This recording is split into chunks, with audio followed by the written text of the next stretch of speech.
दोस्तों अभी हाल ही में इंटरनेट पर एक वीडियो काफी वायरल हुई थी जिसमें रतन टाटा एक नौजवान लड़के के साथ अपना 84th बर्थडे सेलिब्रेट करते हुए दिखाई दिए थे। 30 सेकंड्स की इस वीडियो में इन दोनों के अलावा और कोई भी नहीं था। वीडियो में रतन टाटा एक छोटे से कप केक पर लगी कैंडल को फूंक मारकर बुझाते हैं और फिर वो लड़का उन्हें अपने हाथों से केक खिलाता है। और जिस तरह इस लड़के ने रतन टाटा के कंधे पर हाथ रखा था उसे देखकर ज्यादातर लोगों को यह लगा कि शायद ये कोई उनका करीबी रिश्तेदार होगा। यहाँ तक कि बहुत से लोगों ने तो इस लड़के को रतन टाटा का वारिस भी घोषित कर दिया। लेकिन दोस्तों असल में लोगों के द्वारा किए जाने वाले इनमें से किसी भी दावे में सच्चाई नहीं थी, क्योंकि सच यह है कि इस वीडियो में नजर आने वाले इस लड़के का नाम शांतनु नायडू है, जो कि महाराष्ट्र के पुणे शहर का रहने वाला है और रतन टाटा के साथ में उसका कोई भी पारिवारिक संबंध नहीं है। शांतनु की उम्र 28 साल है और उसने पुणे यूनिवर्सिटी से मैकेनिकल इंजीनियरिंग करने के साथ ही अमेरिका की कार्नेल यूनिवर्सिटी से MBA भी किया हुआ है और इस समय वो टाटा ट्रस्ट कंपनी के चेयरमैन ऑफिस में डेप्यूटी जनरल मैनेजर के पद पर जॉब कर रहा है।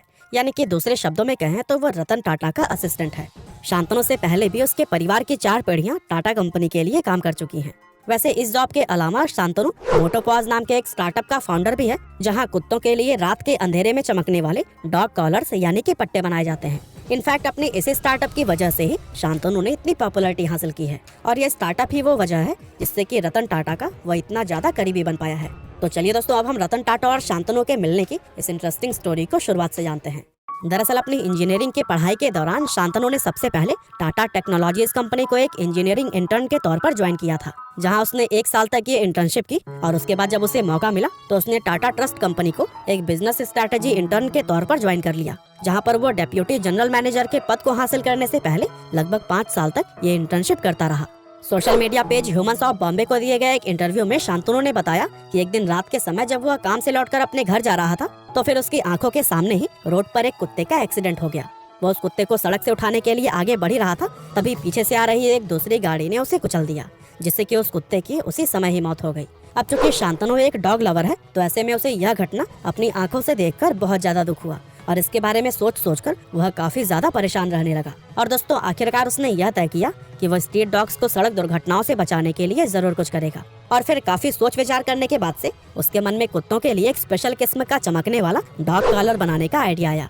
इसके बाद से उसने मोटोपॉज नाम का एक स्टार्टअप शुरू किया और कुत्तों के लिए ऐसे पट्टे बनाए जो कि अंधेरे में चमकते थे, ताकि कोई अगर कुत्ता रात में सड़क से होकर गुजर रहा हो तो फिर गाड़ियों को वह दूर से ही नजर आ जाए और इस तरह की दर्दनाक दुर्घटनाएं होनी बंद हो जाए।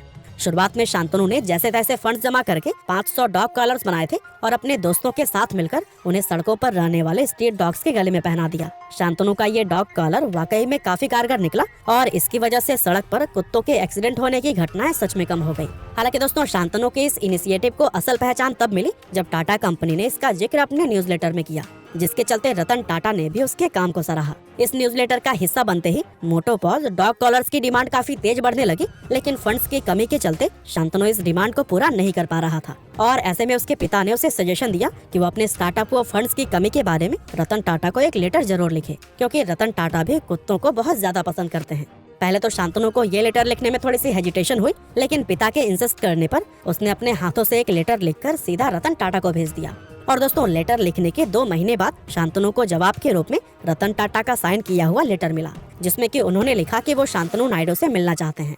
अब एक पल के लिए तो शांतनु को यकीन ही नहीं हुआ कि रतन टाटा ने उसको मिलने के लिए बुलाया है। हालांकि इसके बाद से वो रतन टाटा से मिलने के लिए उनके मुंबई ऑफिस पर गया और इस मुलाकात के दौरान उसने अपने स्टार्टअप के बारे में रतन टाटा को विस्तार से बताया। रतन टाटा कुत्तों को बचाने के प्रति शांतनु के डेडिकेशन व कमिटमेंट को देखकर उससे काफी इम्प्रेस हुए और वे शांतनु के इस अच्छे काम में फंडिंग के लिए राजी हो गए। और दोस्तों इस तरह से रतन टाटा की हेल्प से शांतनु के स्टार्टअप में फंड्स की प्रॉब्लम पूरी तरह से खत्म हो गई। रतन टाटा से मीटिंग करने के कुछ समय बाद शांतनु MBA के लिए अमेरिका चला गया, लेकिन जाने से पहले उसने वादा किया कि वापस आने के बाद से वो टाटा ट्रस्ट के लिए काम करते हुए ही अपना पूरा जीवन समर्पित करेगा। इसके बाद से 2018 में जब वो MBA करके भारत वापस लौटा तो रतन टाटा ने ही उसे फोन करके बोला कि मुझे मेरे ऑफिस में काफी सारा काम करना है, क्या तुम मेरे असिस्टेंट बनना चाहोगे।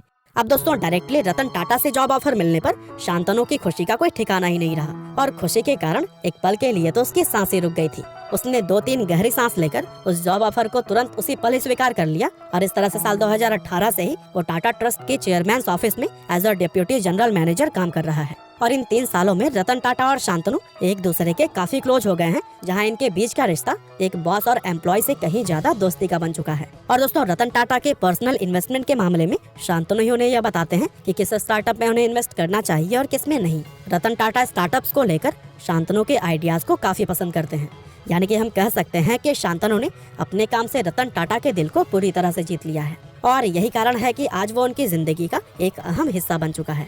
बाकी दोस्तों, हमारी आज की इस वीडियो में तो बस इतना ही था। यह वीडियो आपको कैसी लगी हमें कमेंट करके जरूर बताइएगा। आपका बहुमूल्य समय देने के लिए बहुत बहुत धन्यवाद।